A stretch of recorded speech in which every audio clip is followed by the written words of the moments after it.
আমার একটা ছোট অপারেশন হয়েছে বেশ কিছুদিন আগে। তো আমি প্রকৃতিগতভাবে এই টাইপের মানুষ, যেটাকে ছুতুরি বলে আমাদের এলাকাতে, আপনাদের এখানে কি বলে আমি জানি না, মানে কিছু হইলে যে খুব ভয় পায়, সুই দেখলে খুব ভয় পায়, এই টাইপের মানুষকে কি বলে, ভীতু প্রকৃতির বলি। আমি এই টাইপের মানুষ যে একটু ইনজেকশন দিবে ডাক্তার, তাতে আমার মনে হয় আমি বোধহয় কালিমা তাইবা পড়ে রেডি হওয়া উচিত, এরকম একটা ব্যাপার। তো অপারেশন ছোট। আমার যিনি ডক্টর ছিলেন, আমি ওনাকে বললাম, ভাই আপনি তো থাকবেন, আপনার স্যার থাকবেন, আপনার স্যারের স্যার থাকলে আরও ভালো হয়, কমপক্ষে 3 জন ডাক্তার থাকতে হবে। তো ওনারা হাসাহাসি করছেন, বলেন ভাই এটা খুব ছোট ইস্যু, আমরা কত মজার ইস্যু ডিল করি, এটা এমন কোনো ব্যাপার না। বললাম না ভাই, থাকতে হবে। তো পরে উনি আমার কথা অনুযায়ী অপারেশন থিয়েটারে কয়েকজন ডাক্তার রাখলেন, সিনিয়র ডিপার্টমেন্টের প্রতিষ্ঠাতা চেয়ারম্যান এরকম একজন রাখলেন, প্রফেসর, অ্যাসোসিয়েট প্রফেসর রাখলেন, 2-3 জন রাখলেন। আবার এনেস্থেসিয়ার আমার পরিচিত এক বন্ধু আছেন ইবনে সিনা মেডিকেলের, ওনাকে রাখলাম। আবার যেখানে অপারেশন হয়েছে সেখানকার একজন, 2 জন এনেস্থেসিয়ার রাখলাম, কারণ আমার আবার পাওয়া যায় না পেছনে পিঠে, তো যার কারণে 2 জন রাখলাম যে কোনো অসুবিধা যেন না হয়। আরেকজন ছিলেন আমার ওই বন্ধু যে বললাম ঢাকা মেডিকেল কলেজের। তাহলে সব মিলিয়ে কয়জন হলো, 5-6 জন ডাক্তার। ছোট্ট ইস্যু, যাই হোক অপারেশন হয়ে গেল, আমাকে পোস্ট অপারেটিভ রুমে নিয়ে যাওয়া হলো। আমার তো যা যায় অবস্থা, কালিমা তৈবা কালিমা শাহাদা একটু পরপর পড়ি, আল্লাহ না জানি চলে যাই, কি অবস্থা হয় না হয়।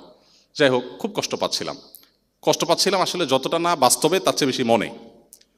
তো পোস্ট অপারেটিভ রুমে নার্সরা নিজেরা যারা বলা বলি করছিল, কি হয়েছে ওনার, এত লোকজন দেখতে আসছে, এত ডাক্তাররা আসছেন, মানে অপারেশনটা হয়েছে কিসের অপারেশন। নতুন ডিউটিতে আসা নার্স অন্য নার্সকে জিজ্ঞাসা করতেছে। তো নার্স যখন বলল যে এটা হয়েছে, রোগটার কথা বললো যে এই অপারেশন হয়েছে, তখন নার্স যিনি প্রথম জিজ্ঞাসা করছেন, তখন তার সে সহকর্মীকে বললেন, এই অপারেশনের জন্য এই অবস্থা, মানে এত ডাক্তার এত কিছু। এমনভাবে তিনি তাচ্ছিল্য করে বললেন, আমি পেশেন্ট হিসেবে খুব অপমান বোধ করলাম যে এটা হলো কিছু। এ ভদ্র মহিলা বলছে যে এইটার জন্য এত কিছু। কিন্তু বিশ্বাস করবেন, ভদ্র মহিলার এই কথা, কাপড় দেওয়া ছিল পর্দা, আমি দেখছিলাম না, কথা শুনছিলাম, তার এই কথা শোনার পর আমার শরীরের মনে হয় সব রোগ বালাই চলে গেল এবং ভয়টা অনেকটা কেটে গেল। এর মনে হয় 20-25 মিনিটের মধ্যে আমি বললাম, আমাকে ক্যাবিনে দিয়ে দেন, আমার আর পোস্ট অফিস রুমে থাকার দরকার নাই, কারণ আমি মানসিকভাবে অনেক শক্তিশালী হয়ে গেলাম। আমি তখন ধরে নিলাম এটা আসলে কোনো ব্যাপারই না। আমার আগে ডাক্তার এত কথা বলছিল, বিশ্বাস হলো না। এখন নার্সদের নিজেদের বলা বলি আমার অগোচরে, সেটা যখন আমার কানে আসলো তখন বলতাম কোনো বিষয়ই না। এখন চিকিৎসক হিসাবে আপনার কাছে পেশেন্ট আসার পর আপনি পেশেন্টকে বলেন যে ভাই কোনো ব্যাপার না, ইনশাআল্লাহ, এর চেয়ে কত জটিল রোগী আল্লাহর রহমতে ভালো হয়ে যায়, আল্লাহ ভরসায়, কোনো চিন্তা করবেন না। এরপরে আপনার যে সেফটির জায়গাটা, যে আবার কিছু হয়ে গেলে সুস্থ না হলে আপনাকে ধরবে, এবার আপনি বলেন যে দেখেন সুস্থ করা না করা মালিক তো আল্লাহ তাআলা। এই জায়গাটা আপনাদেরকে এই জন্য বলছি যে এটা আমার নবী সাল্লাল্লাহু আলাইহি ওয়াসাল্লামের সুন্নাহ, এবং এই সুন্নাহটাকে অনেক বড় বিষয় হিসাবে যদি আমরা নিতে পারি, তাহলে আমাদের অনেক ক্ষেত্রে কাজ সহজ হয়ে যাবে। এজন্য দ্বিতীয় আপনাদের প্রতি আমার অনুরোধ থাকবে যে অ্যাজ এ মুসলিম আপনি আপনার সমস্ত রোগীকে সবসময় অভয় দেওয়ার চেষ্টা করবেন, সান্ত্বনা দেওয়ার চেষ্টা করবেন, আল্লাহর উপরে ভরসা দেওয়ার চেষ্টা করবেন, কারণ আল্লাহ তাআলা বলেছেন ঈমানদারদের উচিত আল্লাহর উপরে ভরসা করা। নবী করিম সাল্লাল্লাহু আলাইহি ওয়াসাল্লাম নিজে অসুস্থ হয়েছেন, একবার নয় একাধিকবার, বেশ কয়েকবার, এবং তার জীবন সায়ান্নে এসে তিনি অনেক বেশি অসুস্থ হয়ে পড়েছেন, অনেক বেশি অসুস্থতা নিয়ে দুনিয়া থেকে তিনি চলে গেছেন। আপনারা চিকিৎসা সেবার সাথে যারা সংশ্লিষ্ট আছেন, নবী করিম সাল্লাল্লাহু আলাইহি ওয়াসাল্লামের গুরুত্বপূর্ণ একটি সুন্নাহ আপনাদের প্রতিটি পেশেন্টের সেবা দেওয়ার ক্ষেত্রে আপনাদের জান্নাতের পথকে অনেক বেশি সুগম করতে পারে, আর সেটি হলো মানুষকে আল্লাহর ব্যাপারে তাওয়াক্কুলে অভ্যস্ত করা, আল্লাহর ভরসা দেওয়া, নির্ভরতা দেওয়া, অভয় দেওয়া, সান্ত্বনা দেওয়া, এবং সেই সাথে আল্লাহর প্রতি যেন মানুষ আস্থা রাখে সেজন্য মানুষকে শুরুতেই বলে রাখা। এটা আমাদের নবী করিম সাল্লাল্লাহু আলাইহি ওয়াসাল্লামের গুরুত্বপূর্ণ সুন্নাহ ছিল। তিনি সবসময় মানুষকে অভয় দিতেন এবং সান্ত্বনা দিতেন এবং আল্লাহর উপরে ভরসা রাখতে শেখাতেন। এটি আমাদের জন্য গুরুত্বপূর্ণ একটি বিষয়। তৃতীয়ত যে বিষয়টি বলতে চাই তা হলো রোগীর সেবা দেওয়া, রোগীর শুশ্রূষা করা, এটা কিন্তু রোগীর হক বা অধিকার। অর্থাৎ শুধু ডাক্তার হিসাবে আপনাদের কর্তব্য আমি বলছি না, মুসলিম হিসাবে আমাদের সবার কর্তব্য হলো যে কোনো পেশেন্ট বা যে কোনো রোগীকে সাধ্য অনুযায়ী সেবা দেওয়া, শুশ্রূষা করা, খোঁজ খবর নেওয়া। নবী করিম সাল্লাল্লাহু আলাইহি ওয়াসাল্লামের একটি প্রসিদ্ধ হাদিস আছে, তিনি বলেছেন হকুল মুসলিমি আলাল মুসলিমি সিত, একজন মুসলমানের অন্য মুসলমানের উপর 6টি অধিকার থাকে, কমন অধিকার। যেমন আপনি যদি কাউকে সালাম দেন, তখন আপনার অধিকার হয়ে যায় সালামের জবাব পাওয়া। আপনাকে যিনি সালাম দিয়েছেন, যাকে সালাম দিয়েছেন আপনি, তিনি যদি সালামের জবাব না দেন তাহলে তিনি গুনাহগার হন, তিনি অপরাধী হন। সালাম দেওয়াটা এর জন্য সুন্নত, সওয়াবের কাজ, কিন্তু সালামের জবাব দেওয়াটা কিন্তু ওয়াজিব, আবশ্যক।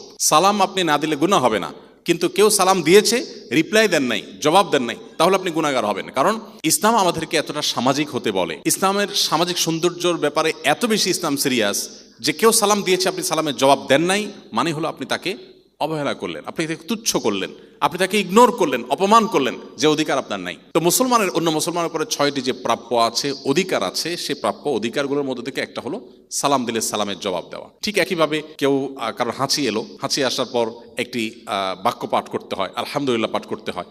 এটি যিনি শুনেছেন তার কর্তব্য হয়ে যায় পাল্টা ইয়ারহামুকাল্লাহ বলা ওই ব্যক্তিকে, যে আল্লাহ তোমার প্রতি রহম করুন, অনুগ্রহ করুন।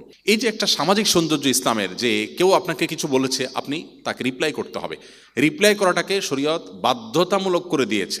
ঠিক একইভাবে একজন মুসলমানের আরেকটি অধিকার হলো যে তিনি যখন অসুস্থ হবেন তখন তাকে আপনার সেবা দিতে হবে, সাধ্য অনুযায়ী শুশ্রূষা করতে হবে।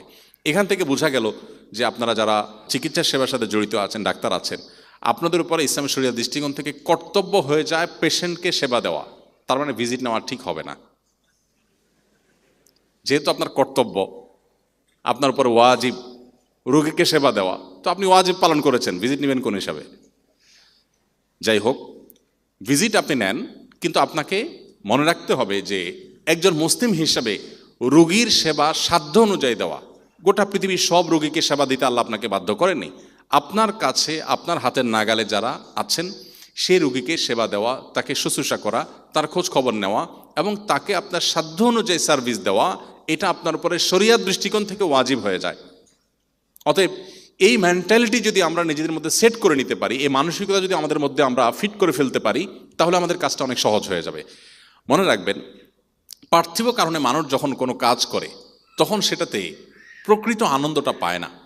মানুষ যখন আল্লাহর কাছ থেকে সওয়াব পাওয়ার আশা কিছু করে, মানুষ যখন আল্লাহর সামনে দাঁড়াতে হবে সে বিশ্বাসের জায়গা থেকে কিছু করে, তখন কিন্তু তার প্রত্যেকটা কাজ অত্যন্ত তৃপ্তিদায়ক হয়, তার কাছে অনেক ভালো লাগা কাজ করে।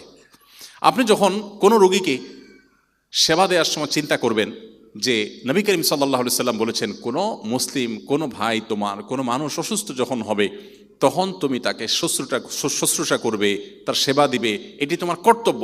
আমি কর্তব্য পালন করছি, তাহলে কি হবে? আমার আল্লাহ আমার উপর সন্তুষ্ট হবেন, নবীর নির্দেশ আমি পালন করলাম, আমার জান্নাতের পথ সুগম হবে, অ্যাজ এ মুসলিম আল্লাহর কাছে আমি ভালো মুসলমান হতে পারবো। তাহলে আপনার এই তাড়না থেকে, এই তাগাদা থেকে যখন আপনি কাজটি করবেন, তখন সেই কাজের মধ্যে এক ধরনের আনন্দ অনুভব করবেন, এক ধরনের তৃপ্তি অনুভব করবেন, যেটা নিছক আপনার ভিজিটের জন্য, ফিসের জন্য, আপনার পার্থিব যে সুযোগ সুবিধা আছে সেজন্য করলে আপনি যেটা পাবেন না। অতএব আমি আপনাদের প্রতি তৃতীয় যে অনুরোধটি করতে চাই তা হলো, আপনার চিকিৎসা সেবাকে মুসলিম হিসাবে আপনার কর্তব্য মনে করে, যে এটি আল্লাহর পক্ষ থেকে আমার উপরে অর্পিত দায়িত্ব, যে আমাকে আল্লাহ তাআলা যে জ্ঞান দিয়েছেন, আমার যে ধারণা আছে, আমার এই জ্ঞান, আমার এই নলেজ থেকে একজন রোগীকে আমি সেবা দেওয়ার সুযোগ পাচ্ছি, এটা আমার কর্তব্য, আল্লাহ আমার জন্য কর্তব্য করে দিয়েছেন। সো আমি সে কর্তব্যের জায়গা থেকে করবো। যখন সেটা করব তখন সেটা ওই যে বললাম ইবাদতে পরিণত হবে, আবার আপনার এক ধরনের পরিতৃপ্তি আপনি সেখানে পাবেন। তো আমি আশা করবো আপনারা সে বিষয়টিকেও খেয়াল রাখবেন।